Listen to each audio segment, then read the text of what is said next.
एक प्रधान जी को हटा करके प्रधानमंत्री बचा लिया आपने।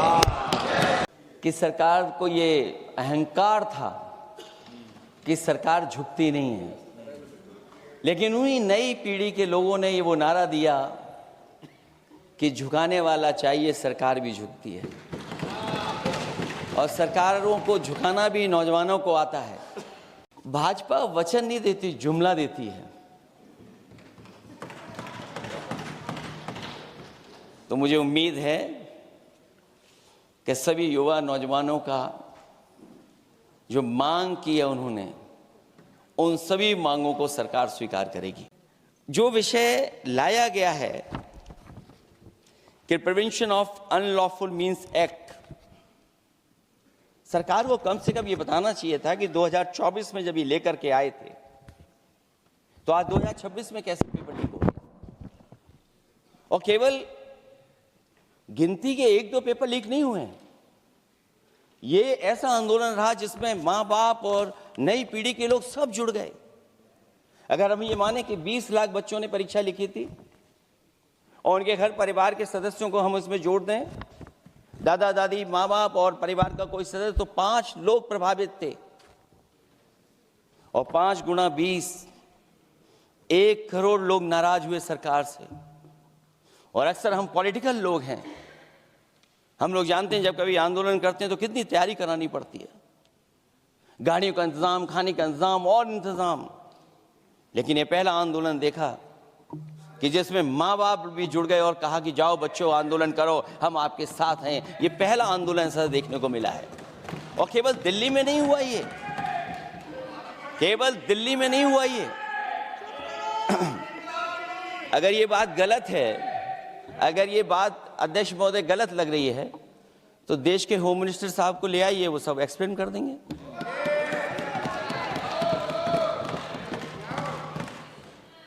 पहला आंदोलन जिसमें माँ बाप ने साथ दिया, क्योंकि परीक्षा से कितना दुखी हैं लोग। ये जो परीक्षाएं लीक हुई हैं, कई महीनों पहले ये किताब बना दी थी। और अध्यक्ष महोदय, जो लोग चढ़ावा चोरी नहीं बचा पाए, वो पेपर लीक कैसे बचा पाएंगे। जो भगवान के दरबार से दान गायब हो गया, दान चला गया, वो लोग पेपर लीक बचाएंगे।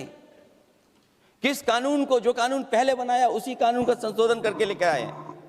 किसकी आंखों में आप धूल झोंक रहे हैं। और अगर कानून से बच रहा होता तो भाजपा की 10 साल की सरकार में 20 परीक्षाएं कैसे लीक हो गई। 20 परीक्षाएं लीक हुई अध्यक्ष महोदय, जिसमें कोर्ट तक जाना पड़ा, उसके बाद परीक्षा रद्द हुई है। यूपी जैसे स्टेट, जो सबसे बड़ा स्टेट है, जहां से प्रधानमंत्री चुन करके आते हो, वहां तक पेपर लीक हो जा रहा है। और जो संस्था परीक्षा एग्जामिनेशन करा रही है, वो एनटीए में भी आउटसोर्स कर दिया आपने। हम विपक्ष के लोगों को तो डर ये लगता है अध्यक्ष महोदय, कहीं ऐसा ना हो कि ये पूरी सरकार को आउटसोर्स कर दें। आउटसोर्स सरकार है, जो सबसे विश्वसनीय संस्था है, उसमें आउटसोर्स पे आपने कर्मचारी को रखा हुआ है। किस बात की जवाबदेही है? यही अकाउंटेबिलिटी है आपकी? कहीं अकाउंटेबिलिटी ये तो नहीं है, आप अकाउंटेबिलिटी को ये कहीं समझ बैठे हों कि अकाउंट को भर दे वो एबिलिटी वाला ही हमें चाहिए। कहीं वो अकाउंटेबिलिटी तो नहीं है। आप बताइए, एनटीए को आउटसोर्स किया हुआ है आपने। जिस संस्था की जिम्मेदारी है महत्वपूर्ण परीक्षा कराने की, उसमें सब आउटसोर्स। और ये सच कहा कि कांग्रेस पार्टी के हमारे सदस्य ने मांग की है कि वो हम लोगों को पता होना चाहिए आखिरकार कौन लोग थे जो आउटसोर्स होकर के बैठ करके परीक्षा में इस तरह की घोटाला कर रहे थे।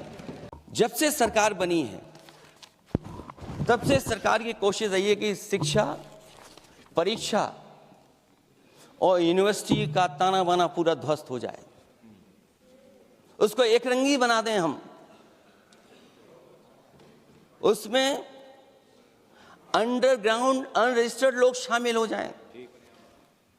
ये पिछले जब से भारतीय जनता पार्टी की सरकार आई है तब से हो रहा है। प्राइमरी स्कूल कितने बंद किए हैं आपने,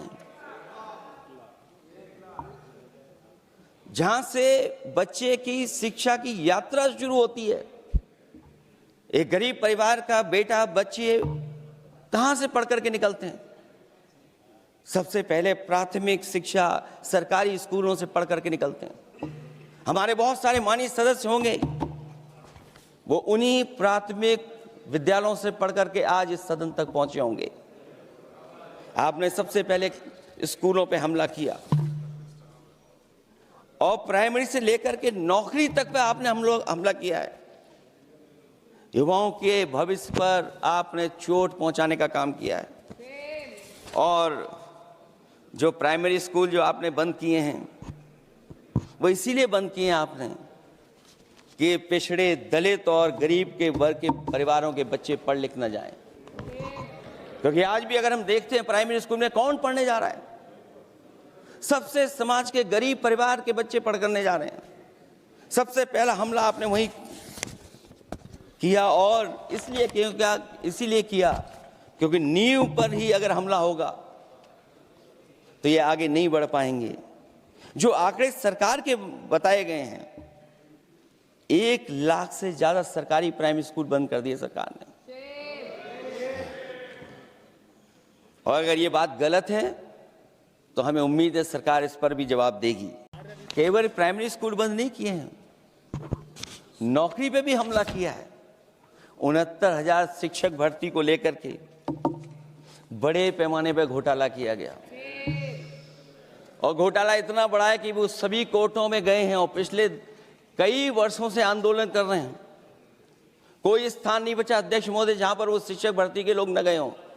मंत्रियों के यहाँ गए हैं, आंदोलन किया है, हाई कोर्ट गए, सुप्रीम कोर्ट गए हैं।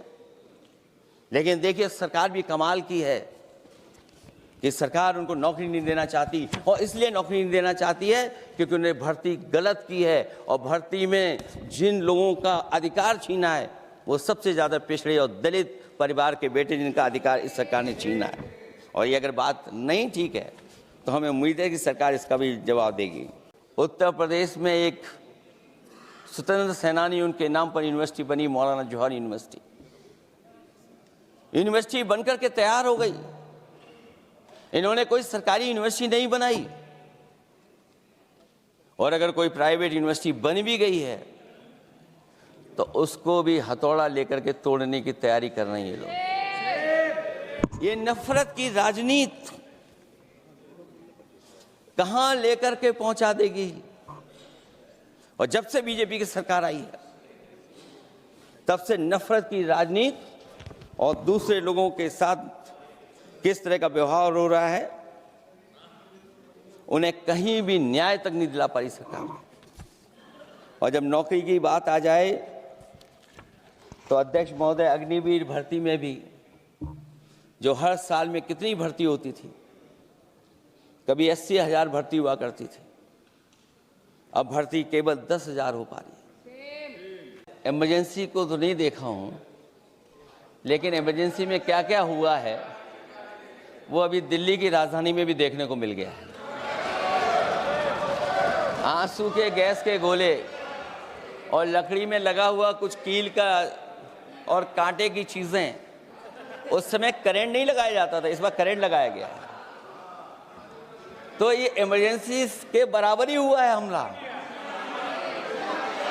कम नहीं है। इमरजेंसी से कम अन्याय नहीं कर रहे हैं आप लोग। और याद करिए अध्यक्ष महोदय, अगर इमरजेंसी इन्हें याद आ गई है, अगर इमरजेंसी अध्यक्ष महोदय ने याद आ गई है तो इमरजेंसी के बाद भी परिवर्तन हुआ था, और हमें भरोसा है कि इसके बाद भी परिवर्तन होगा।